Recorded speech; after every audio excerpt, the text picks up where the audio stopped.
Assalamualaikum warahmatullahi wabarakatuh. Shalom, Om Swastiastu. Namo Buddhaya, Salam Kebajikan, Rahayu. Sebelumnya perkenalkan, nama saya Yulia Putri Basuntani Tias dengan nomor absen 37 NIM 2308010540. Saya Kunsenjati Wecapalupi dengan NIM belakang 541 dan dengan absen 38.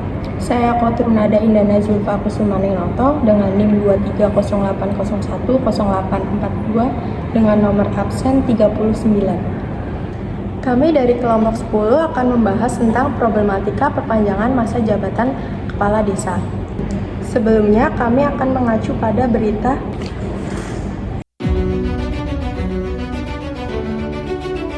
Saya akan membahas mengenai problematika atas perubahan masa jabatan kepala desa berdasarkan Undang-Undang Nomor 3 Tahun 2024 tentang perubahan kedua atas Undang-Undang Nomor 6 Tahun 2014 tentang desa. Perpanjangan masa jabatan kepala desa dari 6 tahun menjadi 8 tahun menimbulkan banyak problematika.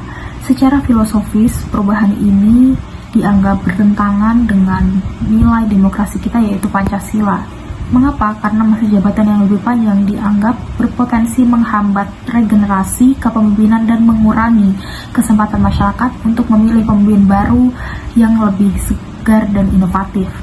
Hal ini bisa mengakibatkan stagnasi pembangunan dan bahkan berpotensi dalam penyalahgunaan kekuasaan. Dari sisi yuridis, perpanjangan masa jabatan kepala desa ini juga menimbulkan pertanyaan tentang kesesuaian dengan prinsip-prinsip hukum yang berlaku, seperti asas-asas pembatasan kekuasaan dan konstitusionalisme undang-undang. Lalu, apa yang sebenarnya melatar belakangi perubahan masa jabatan dari kepala desa ini? Yang pertama, perubahan ini terbentuk dari aspirasi dari para kepala desa dan asosiasi perangkat desa yang merasa masa jabatan 6 tahun tidaklah cukup untuk menyelesaikan berbagai program pembangunan desa secara tuntas.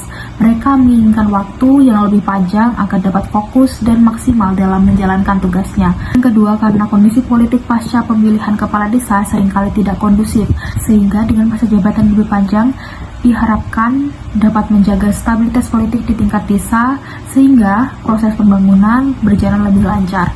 Yang terakhir, perubahan ini juga dimaksudkan untuk menyesuaikan regulasi dengan dinamika sosial dan kebutuhan hukum yang terus berkembang di masyarakat desa. Perpanjangan masa jabatan kepala desa dari yang awalnya 6 tahun menjadi 8 tahun sebagaimana diatur oleh Undang-Undang Desa yang baru, yakni Undang-Undang Nomor 3 Tahun 2024. Nah, hal ini tuh tentu saja menimbulkan kontroversi. Karena apa?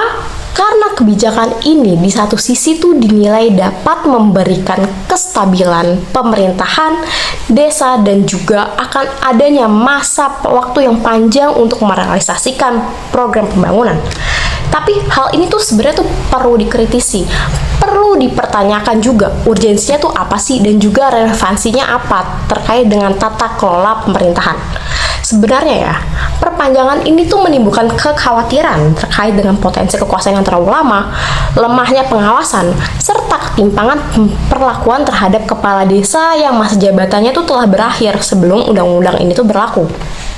Sesungguhnya, tanpa mekanisme evaluasi yang ketat dan juga partisipasi warga yang kuat, masa jabatan yang panjang ini tentu saja membuka peluang terjadinya praktik KKN, korupsi, kolusi, dan juga nepotisme. Nah, pemerintahan ini tuh seharusnya lebih fokus terhadap penguatan sistem pengawasan, akuntabilitas, transparansi anggaran, dan juga pemberdayaan masyarakat daripada tuh harus memperpanjang masa kekuasaan. Jadi sebenarnya tuh kebijakan ini tuh justru dapat beresiko memperkuat oligarki lokal dan juga memperlemah semangat demokrasi di tingkat desa. Jadi di sini saya akan memberikan solusi atas pembatalan perpanjangan masa jabatan kepala desa oleh MK.